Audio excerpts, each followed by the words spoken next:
forman parte de nuestra historia reciente. Hay una que narra las peripecias de Pericón, cantaor gaditano entre La Habana y Cádiz, la rumba del Pai Pai.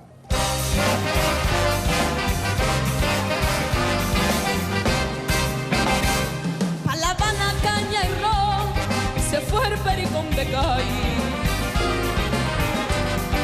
En un barco de vapor a tomar café una tarde, ay mamá, la zarzamora.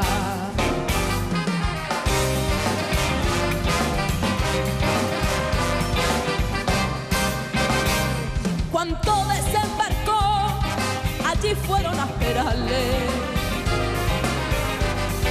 el negro Benny Moré y mamá Inés la comadre, ay mamá, la zarzamora.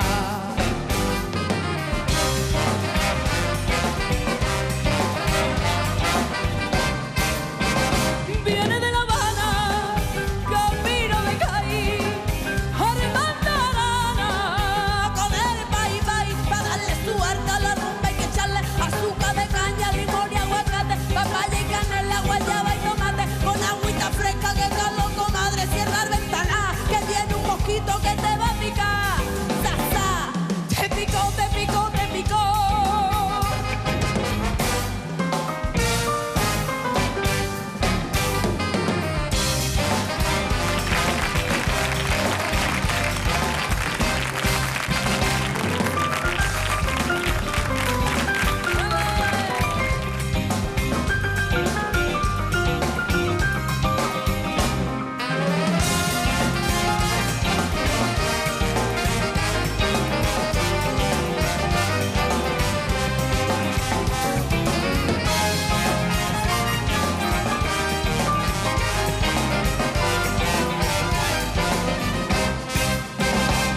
Se la inventó el Pericón, la rumba del Pai Pai.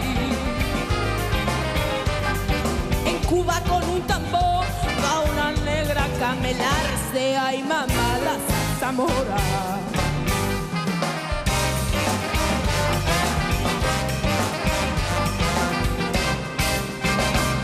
Hay que beber gallo oyéndola por el taller. Cerquita hasta La Habana y que lejos Alicante, ay mamá, la zarzamora.